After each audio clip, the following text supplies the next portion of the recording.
चलो बच्चों देखते हैं थोड़ा सा हम। ठीक है, शुरू करते हैं इंफॉर्मेशन टेक्नोलॉजी सैम्पल पेपर 1। देखो यहाँ पर इसमें कहा है name any to characteristic an entrepreneur should have. ठीक है, एक एंटरप्रेन्योर के अंदर दो कैरेक्टरिस्टिक क्या होनी चाहिए, इनके नाम लिखो। गोल ओरिएंटेड होना चाहिए और मोटिवेटर होना चाहिए। ठीक है,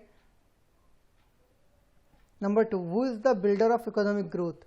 ठीक है, इकोनॉमिक ग्रोथ में बिल्डअप में कौन सहायक होता है, तो उसका आंसर है एन एंटरप्रेन्योर्स, एक व्यवसायी।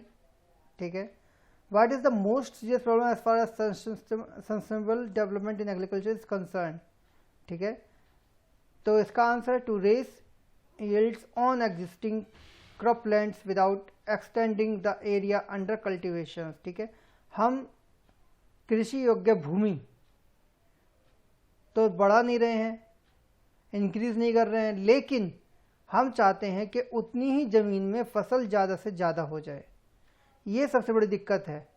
ठीक है, हम ये तो चाहते हैं कि हम ज़्यादा फसल उगाएं, ज़्यादा लाभ कमाएं, लेकिन हम ये नहीं चाहते कि ज़मीन भी हम ज़्यादा बचाएं, कृषि योग्य ज़मीन हम ज़्यादा करें। ठीक है, number 4, unemployment is which type of factor. जो अनएम्प्लॉयमेंट है वो किस टाइप का कारक है, तो उसका आंसर सोशल फैक्टर। ये एक सोशल कारक है, सामाजिक कारक है। ठीक है, समाज से जुड़ा हुआ है। एक अनएम्प्लॉयमेंट है तो कोई पर्टिकुलर एक वर्ग, पर्टिकुलर एक कम्युनिटी को बिलोंग नहीं करता है, उसमें सभी आ जाते हैं। ठीक है, जिसको एम्प्लॉय नहीं, जो एम्प्लॉय नहीं है, जिसको काम नहीं मिला, वो अनएम्प्लॉयमेंट की श्रेणी में आता है। ठीक है, इसमें भी दो तरीके के लोग आते हैं। नंबर 1 वो जो काम करना चाहते हैं और उन्हें काम नहीं मिलता, उनको हम अनएम्प्लॉयमेंट में काउंट कर सकते हैं। बट जो काम करना ही नहीं चाहते हैं और उन्हें काम नहीं मिला, तो वो अनएम्प्लॉयमेंट में नहीं आते हैं। ठीक है, अगला क्वेश्चन है how does sustainable development help to manage climate change. तो इसका आंसर सुनो, climate change can be mitigated through sustainable development practice. These practices seek to reduce the use of fossil-based sources of fuel such as petrol, diesel, natural gas and coal, यानी कि coal.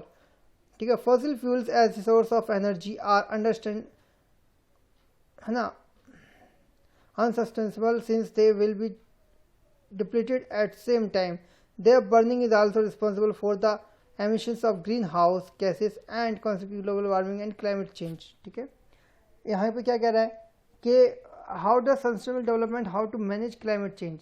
ठीक है, किस तरीके से जो सतत प्रक्रिया है, सतत विकास है हमारा, वो मैनेज करके रखता है क्लाइमेट चेंज को।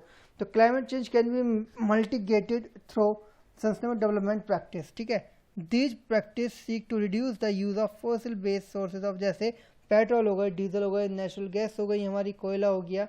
ठीक है, fossil fuels as source of energy, ये सब हमारे एनर्जी के स्रोत हैं। are unsustainable since they will be depleted at same time. Their burning is also responsible for the emissions of greenhouse gases and consequent global warming and climate change. ठीक है, और यही चीज़ें हमारी मेन कारक हैं किसके लिए, ग्रीन हाउसेज गैसेस के लिए। ठीक है, ग्लोबल वार्मिंग के लिए और वेदर के जो क्लाइमेट चेंज हो रहा है उसके लिए। What is entrepreneur development. Entrepreneurship development is the process of improving the knowledge and skill of the entrepreneur. In other words, it can be said that entrepreneur, ठीक है, development is the process of enhancing an entrepreneur's ability to develop, manage, the organize a business venture while keeping in mind the risk associated with it. ठीक है, entrepreneurship का जो विकास है, एक प्रक्रिया है, वो इम्प्रूव करती है आपकी नॉलेज को, आपके स्किल्स को, कि आप कितने अच्छे व्यवसायी बन सकते हैं। ठीक है, इन अदर वर्ड्स अगर हम कहें, it can be said that international development is the process of enhancing an enterprise ability. ये आपकी योग्यता बताती है कि आप क्या विकास कर रहे हैं, आप किससे मैनेज कर रहे हैं, किस तरीके से ऑर्गेनाइजेशन को चला रहे हैं, और आप उसके लिए कितना रिस्क ले सकते हैं। एक एड आप टीवी पे देखते हैं, जो शायद परेश रावल का, और एक्टर का नाम मुझे याद नहीं आ रहा है, शायद रणवीर सिंह है या कोई भी है, वट एवर। वो कहता है कि पिछले 400 हज़ारों सालों से पानी जो है हमारे को फ्री मिल रहा था। ठीक है, तभी कोई बीच में व्यक्ति आता है और वो कहता है कि पानी बोतल का ज़्यादा सेफ़ होता है। वो उसी फ्री में जो पानी मिल रहा होता है हमें, उसको बोतल में भरता है, और आज हम बोतल में पानी पी रहे हैं। ठीक है, तो फ्री जो चीज़ फ्री है उसको हम पैसे दे के खरीद रहे हैं, ठीक है। तो अगर आपको बेचना आता है तो आप कुछ भी बेच सकते हो, कुछ भी, ठीक है। तो इसका मतलब ये है कि एक एंटरप्रेन्योर जो होता है वो वह व्यक्ति होता है जिसके अंदर ये योग्यता होती है, एबिलिटी होती है कि वो कुछ भी कर सकता है, ठीक है। अगला क्वेश्चन,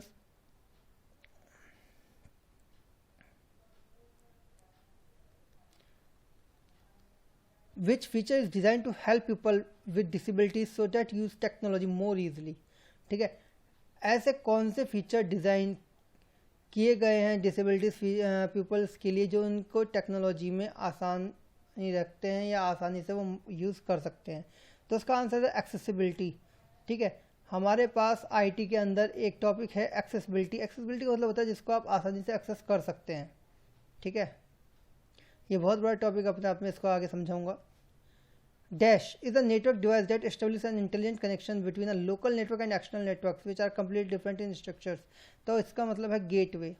गेटवे एक ऐसा नेटवर्क डिवाइस है जो कि एक ऐसा कनेक्शन है, इंटेलिजेंट कनेक्शन आप उसे कह सकते हैं, जो एक लोकल नेटवर्क और एक्सटर्नल नेटवर्क के बीच में काम करता है और कंप्लीटली डिफरेंट करता है दोनों स्ट्रक्चर्स को। लोकल नेटवर्क्स आपका नॉर्मल नेटवर्क्स हो गया, एक्सटर्नल नेटवर्क्स जो बाहर के थ्रू आपके पास वाईफाई राउटर्स या अदर्स किसी भी डिवाइस के थ्रू आपके पास आ रहा है, ठीक है। तो उन दोनों नेटवर्क के बीच में जो एक इंटेलिजेंट कनेक्शन बिल्डअप करता है उसका नाम है gateway.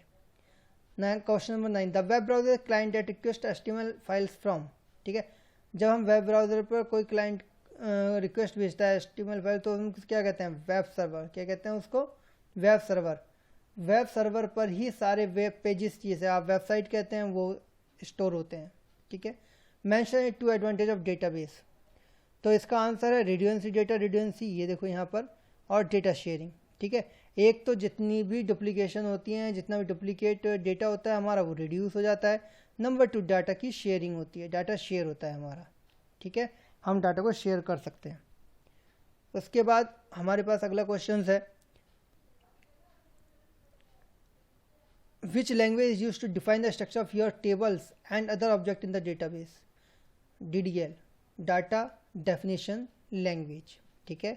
Data definition language, definition से ही मतलब है कि परिभाषित कर रही है एक भाषा, ठीक है।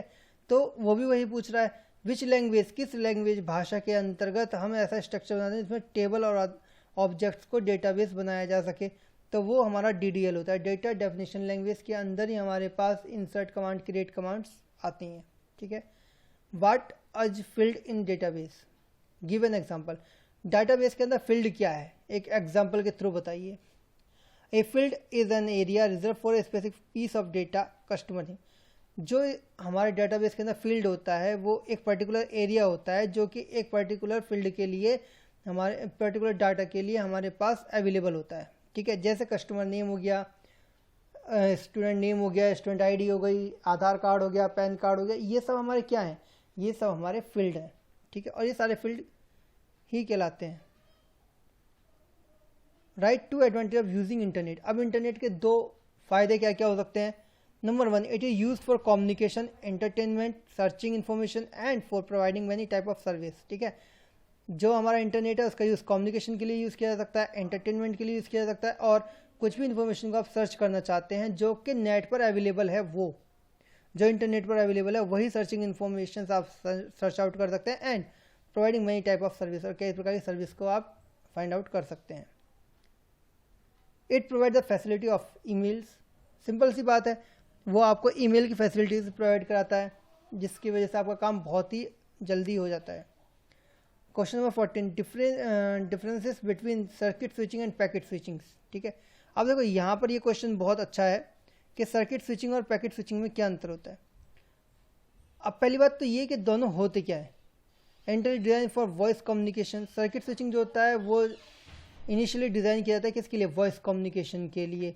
पैकेट स्विचिंग जो होता है वो इनिशियली डिज़ाइन किया जाता है डाटा ट्रांसमिशन के लिए। देखो दोनों में अंतर समझना, एक होता है वॉइस कम्युनिकेशन के लिए, एक डाटा ट्रांसमिशन के लिए, ठीक है। पैकेट स्विचिंग डाटा ट्रांसमिशन के लिए डिज़ाइन किया जाता है और सर्किट स्विचिंग वॉइस कम्युनिकेशन के लिए। सर्किट स्विचिंग जो होता है वो इनफ्लेक्सिबल होता है because once a path is set all parts of a transmission follow the same path. अगर आपने एक वो इनफ्लेक्सिबल होता है मतलब उसको फ्लेक्सिबिलिटी नहीं होती है, अगर आपने एक बार एक पाथ सेट कर दिया तो उसी पाथ पर कंटिन्यू वर्किंग करता रहेगा। जबकि जो पैकेट स्विचिंग होता है वो फ्लेक्सिबल होता है क्योंकि उसमें एक राउटर होता है जो कि पैकेट के ट्रेवल करने के स्थान से डेस्टिनेशन तक उसको राउट करता रहता है time to time. It is a connection oriented, इसका जो कनेक्शन होता है ओरिएंटेड होता है। इट इज़ कनेक्शनलेस, इसमें कनेक्शन होता ही नहीं है। ठीक है, दोनों में अंतर पता चल गया सर्किट स्विचिंग पैकेट स्विचिंग में। इसके बाद क्वेश्चन नंबर है आपका 15, who is blogger, list any 5 website that provide blog services. देखो, a person who write a blog और a web blog is known as blogger. वह व्यक्ति जो ब्लॉग लिख रहा है और वेब ब्लॉग को जानता है उसको हम क्या कहते हैं, ब्लॉगर कहते हैं। Blogging is the act of posting content on a blog. Blogging एक तरीके का हमारे पास कंटेंट होता है जो कि हम ब्लॉग के थ्रू आगे क्या करते हैं, राइट डाउन करते हैं। ठीक है, जैसे हम ब्लॉग कहते हैं ना, हमने ब्लॉग तैयार किया है अपना, फेसबुक हमारा एक तरीके से ब्लॉग है। ठीक है, हम फेसबुक पे कुछ भी चीज़ लिख देते हैं, उसको फिर आगे सेंड करते चले जाते हैं, वो ब्लॉगिंग सिस्टम है हमारा। ट्विटर है वो हमारा ब्लॉग्स हैं, अपने राय, अपना व्यू, अपने पॉइंट ऑफ व्यूज हम उसके अंदर रख रहे हैं। ठीक है, अब ऐसी 5 वेबसाइट्स कौन सी हैं, ब्लॉगर है, टम्बलर है, wordpress.com है, ड्रुपल है, जूमला है। ये सब हमारी कई साइट्स हैं जो प्रोवाइड कराती हैं कि आप किस तरीके से ब्लॉग्स को तैयार कर सकते हैं। ठीक है, और किस तरीके से इस ब्लॉग की सर्विस को आप फाइंड आउट कर सकते हैं। ठीक है, अगला question, what is the purpose of database management system, also write and two use of database. अभी मैंने आपको लास्ट क्लास में पढ़ाया था कि डेटाबेस को बनाने का पर्पस क्या है। ठीक है, database management system is used to store logically related information at a centralized locations. It facilitate data sharing among all the application requiring it. ठीक है, डेटाबेस मैनेजमेंट सिस्टम का मेन फॉर्मूला ये है कि डेटाबेस मैनेजमेंट सिस्टम के अंदर हम कोई भी डाटा स्टोर करके रख सकते हैं एक टेबल की फॉर्म में जो कि इंटर रिलेटेड होती हैं कई टेबल्स के साथ। ठीक है, एक टेबल के साथ में अदर्स टेबल भी हमारी कंबाइंड होती हैं, इसीलिए इसे रिलेशनल डेटाबेस भी कहा जाता है। और इसके अंदर बहुत सारे फील्ड्स होते हैं, कॉलम्स होते हैं, सेट्स होते हैं, तो उनके थ्रू क्या होता है, बेसिकली एक टपल्स फॉर्म में होती है। और इसके अंदर सबसे बड़ा फायदा ये होता है कि अगर हमें कोई वैल्यू रिट्रीव करनी है, कोई भी जानकारी लेनी है, कोई भी क्वेरी हैंडल करनी है, तो हम बहुत ही ईजिली उस क्वेरी को हैंडल कर सकते हैं। ठीक है, तो इसके लिए हम डेटाबेस मैनेजमेंट सिस्टम का यूज़ करते हैं। दूसरी बात, जब हम पहले, अभी एक एग्जांपल लेता हूं कि मैंने आज 10 एलिमेंट लिखे किसी चीज़ के। ठीक है, कल को मैं भूल गया तो, या मेरी जगह कोई और आ गया, तो उसने 11वें एलिमेंट की जगह उसने फिर से वापस 10 लिख दिया, 9 लिख दिया। तो अगर मैं कागज़ पे लिखूंगा तो मैं आराम से लिख सकता हूँ 9 और 10, क्योंकि हो सकता है कि मेरे पास न्यू डेटाबेस हो। लेकिन अगर मैं सिस्टम पे कर रहा हूँ और वो पुराने डेटाबेस मेरा कंपनी के पास रखना है, तो जैसे ही मैं उसमें 9 या 10 नंबर डालूंगा, वो कहेगा नंबर इज एग्जिस्ट, यानी कि नंबर पहले से पड़ा हुआ है, तो वो नया नंबर ही डालेगा। तो इसका मतलब यह है कि डुप्लीकेसी की संभावना खत्म हो गई। तो डेटाबेस मैनेजमेंट सिस्टम जो है हमारे लिए फ़ायदेमंद है। ठीक है, अब इनके यूज़ क्या क्या हो सकता है मैंने भी आपको बता ही दिया। Database use to store data at a centralize location. ठीक है, डेटाबेस मैनेजमेंट सिस्टम जो है वो आपके डेटा को स्टोर करता है सेंट्रलाइज लोकेशन पर। It is use to minimise data redundancy and data inconsistency. आपका डेटा प्रॉपरली रिड्यूएंसी नहीं होगी, उसके अंदर डबल मतलब उसमें डुप्लीकेसी नहीं होगी। और दूसरी बात है कि आप अपने डाटा को कंटिन्यूसली रेगुलर आप उसको यूज़ कर सकते हैं, यूटिलाइज कर सकते हैं। ठीक है, question number 17, what is table, also define candidate key. ठीक है, टेबल क्या होती है, a table consist of a number of row and column, each records contain value for the attributes. A candidate key is the smallest subset of the super key for which those does not exist a proper subset that is super key. Any candidate key that can be chosen to uniquely identify the record, it is called primary key. देखो, अब इसने एक बहुत छोटी सी बात कही है, क्या कि टेबल क्या होती है और कैंडिडेट की क्या होती है। ठीक है, तो यहाँ पर हमें ये पता होना चाहिए कि की होती कौन कौन सी हैं, बेसिकली किस किस की हम बात कर रहे हैं। ठीक है, तो मैं इसके लिए आपको 1 मिनट थोड़ा सा अपने पास लेके चलता हूँ। ठीक है, आप यहाँ पर चेक कीजिए, एक बार ज़रूर चेकआउट कीजिएगा, ये मैंने पहले भी भेजा था, एक बार फिर कर देता हूँ इसको।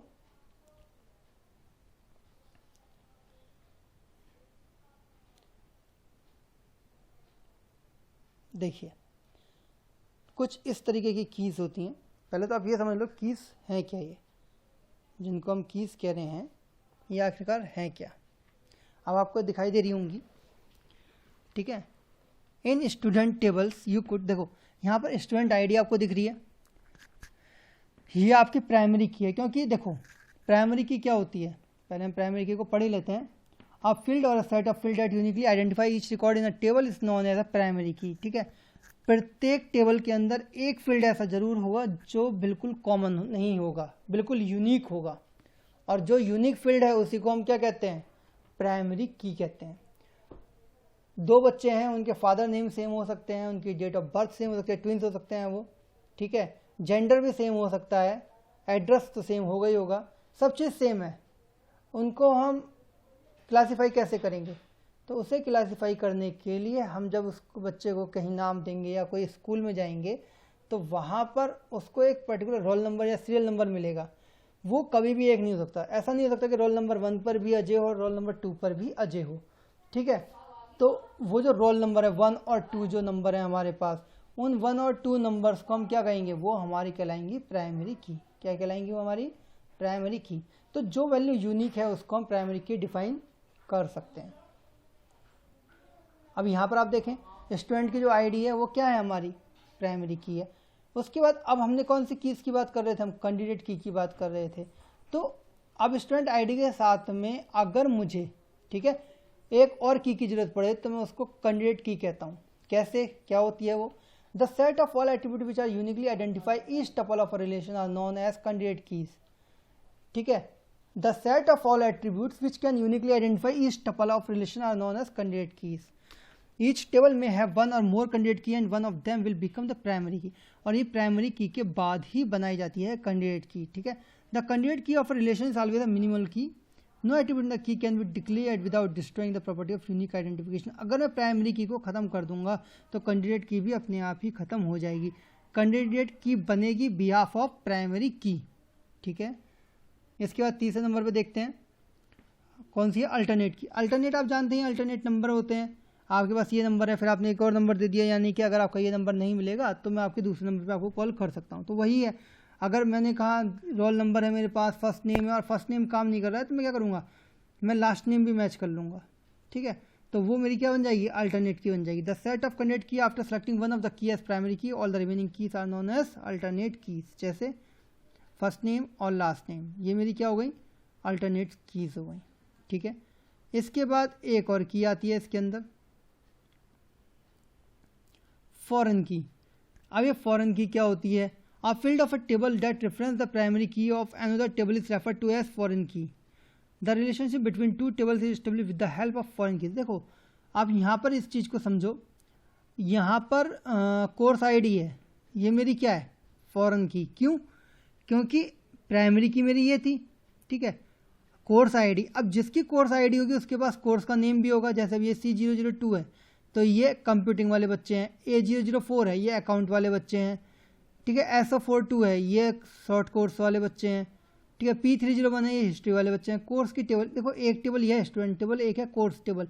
तो कोर्स टेबल का पहला फील्ड तो प्राइमरी की मैंने बना दिया, लेकिन वो प्राइमरी की किसके बिहाफ पर बनाए, मेरा पहली वाली टेबल के बिहाफ पर। तो जिसके बिहाफ पर बन रहा है उसके लास्ट कॉलम को, जो कि उस कॉलम के दूसरी टेबल के अंदर एग्जिस्ट करेगा, वो मेरी कौन सी की कहलाएगी, फॉरेन की कहलाएगी। ठीक है, चलिए अब मैं आगे चलता हूँ। अभी इसी के अंदर हम बात कर रहे थे टेबल्स की और फील्ड्स की ना, वो भी आपको थोड़ा सा बता देता हूँ कि की फील्ड्स क्या होते हैं, टेबल्स क्या होते हैं।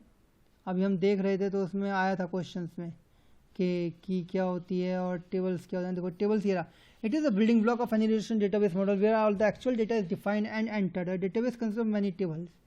Table relations consist of cells of the intersection of record, rows and columns. Row and column के अंदर जो रिकॉर्ड्स रखे जाते हैं उनको हम क्या कहते हैं, टेबल्स कहते हैं। ठीक है, फील्ड क्या होते हैं, देखो it is an area with in the record, जिसके अंदर रिकॉर्ड रखे जाते हैं वो एरिया हम क्या कहते हैं, फील्ड कहते हैं। जैसे कस्टमर नंबर, कस्टमर नेम। ठीक है, रिकॉर्ड्स क्या होते हैं, it is the collection of data items two of all field information. ठीक है, उनको हम क्या कहते हैं, जैसे पर्सन, कंपनी, ट्रांजेक्शंस, वो क्या होता है, रिकॉर्ड। कि हमने किसी पर्सन का रिकॉर्ड रख रखा है, किसी कंपनी का रख रखा है, स्टूडेंट का रख रखा है, ये सब हमारे रिकॉर्ड्स होते हैं। ठीक है, आई होप सो कि आपको यहाँ तक समझ में आ गया होगा। अगला क्वेश्चन शुरू करते हैं। जब हम अगला क्वेश्चन शुरू कर रहे हैं तो हम क्या पाएंगे, हम देखेंगे कि हमारे पास है identify the column and data type of a table, student, mention at least 4 column with data types. ठीक है, चलिए अब देखते हैं ये क्या कह रहा है हमारे से। वो कह रहा है कि एक हमें कॉलम और डेटा टाइप्स बनाने हैं स्टूडेंट के, मेंशन करने हैं। तो हम क्या बना सकते हैं, स्टूडेंट की आईडी। अब स्टूडेंट की आईडी हमने किस में बनाई, वेर केयर में। A1 A2 A3 A4 ले सकते हैं। फिर नेम लिया, नेम तो केवल कैरेक्टर में, उसमें नंबर तो होंगे नहीं, तो उसके लिए हम कैरेक्टर यूज़ करेंगे। क्लास हमारी जो होगी वो वेर केयर होगी, ठीक है, क्योंकि क्लास भी हमारी वैल्यू में ही होगी। मार्क्स इंटीजर में, क्योंकि मार्क्स में नंबर होंगे केवल। और जेंडर कैरेक्टर में होगा, मेल फीमेल बॉयज़ गर्ल्स, ठीक है। जहाँ पर भी आप नंबर यूज़ करेंगे वहाँ पर आप लेंगे इंटीजर्स, और जहाँ पर भी आप कैरेक्टर यूज़ करेंगे वहाँ लेंगे आप वेर केयर, ठीक है। वैसे तो आप केयर भी ले सकते हैं, लेकिन जहाँ पर आप नंबर और कैरेक्टर दोनों लोगे तो वहाँ पे आप क्या यूज़ करते हो, वेर केयर यूज़ कर देते हो। क्लियर हो गया। इसमें फील्ड भी हो गए, डेटा टाइप्स भी हो गया आपका। फील्ड आपके हो गए जैसे student ID, name, class, marks, gender, और डेटा टाइप्स हो गए आपके वेर केयर, इंटीजर और care. Question number 19. Shalini is working in school. She is class teacher of 10th B. It is the time to prepare the question paper for pre-board. The head of school instructed for after preparing the question paper, shared this to her colleagues. Such the name of network will be used. The same school buildings also different defined data types. That types. Apart from above type of network, also mention other type of network. देखो अब क्या कहता है, सबसे पहले वो use कर रहा है लोकल एरिया नेटवर्क, क्योंकि वो क्या कह रहा है, उसने ये कहा है कि आपको स्कूल की बिल्डिंग के अंदर ही बनाना है। मैंने आपको पढ़ाया था कि लोकल एरिया नेटवर्क्स, ठीक है, वो एक कैंपस के अंदर, एक स्कूल के अंदर, एक बिल्डिंग के अंदर यूज़ किया जा सकता है।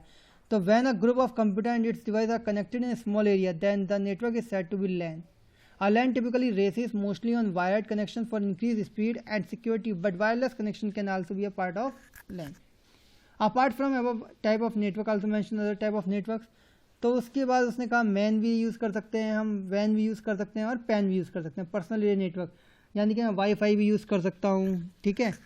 वाइड एरिया नेटवर्क्स में सर्वर तो यूज़ कर सकता हूँ, मेन मेट्रोपोलिटेशन एरिया नेटवर्क भी मैं यूज़ कर सकता हूँ, ठीक है।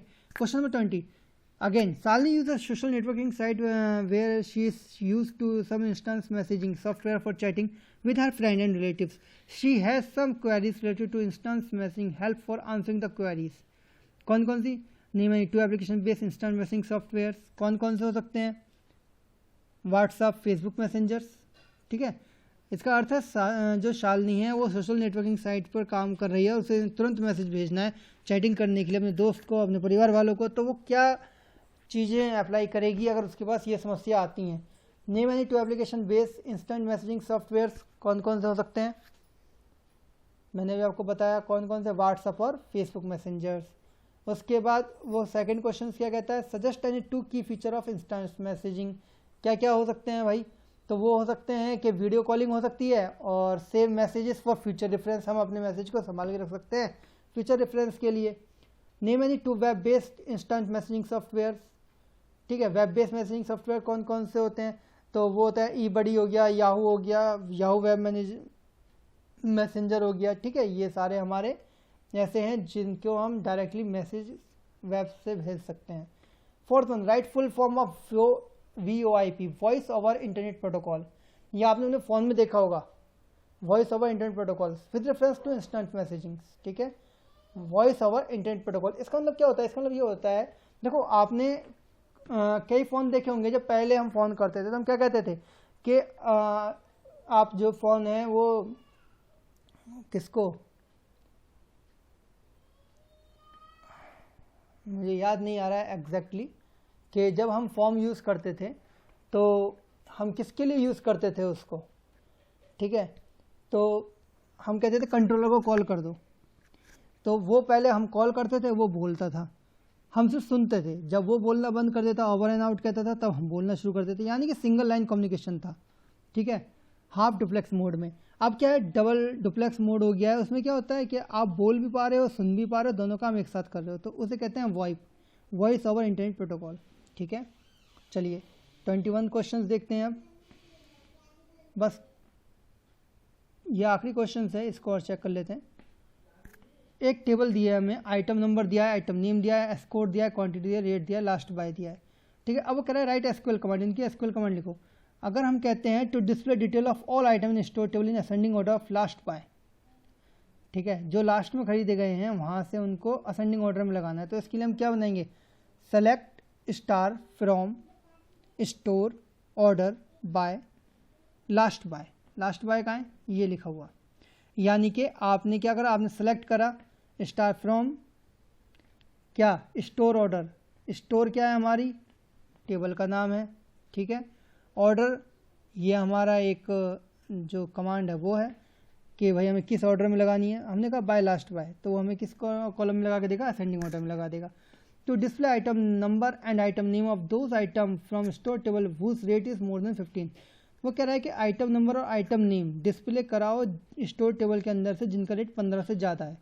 तो 15 से ज़्यादा कितने हैं हमारे पास, एक तो बॉल्स हैं, ठीक है, एक हमारे पास जेल पेन है और एक बॉल पेन है, 3 फील्ड हैं। तो उनके लिए हम क्या कमांड लेंगे, सेलेक्ट आइटम नंबर, और क्या चाहिए था हमें, आइटम नेम, फ्रॉम कहाँ से उठाएंगे हम, स्टोर से, वेयर क्या, रेट कितना है, ग्रेटर देन 15, तो उसकी कंडीशन लगा दी यहाँ पर, ठीक है। सेलेक्ट कमांड जरूर लगेगी, ये आपके DML में आती है, डेटा मैनिपुलेशन लैंग्वेज में, ठीक है। तीसरा, to display the detail of those items whose supplier code S code is 22 और quantity in store is more than 10, ठीक है। अब उसने कहा कि आप एक ऐसा सप्लायर कोड जो जिसका 22 की क्वांटिटी 110 से ज़्यादा है उसको डिस्प्ले कर दो। तो उसके लिए क्या कमांड है, select star from store where S code equal to 22 और क्वांटिटी ग्रेटर देन 110, ठीक है। To display the item with its quantity which include pen in their names, आप पेन जिन जिनके अंदर है उसको उठाना है। सेलेक्ट आइटम नेम और क्वांटिटी उठानी है फ्रॉम स्टोर से, स्टोर टेबल का नाम है, where item name like star pen, star जहाँ पर पेन आएगा उसके पहले और जिसके बाद में पेन आ रहा है वो, जहाँ मतलब जहाँ पर भी पेन आ रहा है उसको क्या करेगा, वो फाइंड आउट कर देगा, ठीक है। तो इस तरीके से आपका पहला पेपर सॉल्व हो गया है। जो मैंने अभी ये प्रोग्राम कराया है ना आपको क्वेश्चंस, ये मैं आपको कल एक और वीडियो दूंगा, उसके अंदर ये आपको क्वेश्चंस की कमांड चला के दिखाऊंगा, ठीक है। और इसके सामने 2-3 कमांड और चलाएंगे, एक साथ चला देंगे, ठीक है। तो अब हमारा जो तरीका रहेगा वो ये रहेगा कि आज 19 है, कल 20 तारीख है, 20 तारीख को हम करेंगे सिर्फ और सिर्फ डाटाबेस मैनेजमेंट सिस्टम, ठीक है। इसे ख़त्म करने के बाद 21 तारीख को हम करेंगे वेब एप्लीकेशंस, ठीक। उसके बाद बाकी जो ह्यूमन रिसोर्सेज हैं हमारे, ठीक है, चाहे वो एंटरप्रेन्योर स्किल्स हो या ग्रीन स्किल्स हो, उसको हम डिफाइन करेंगे और उसको पढ़ेंगे। आज की क्लास यहीं समाप्त होती है। मुझे उम्मीद है आपको पसंद आई होगी।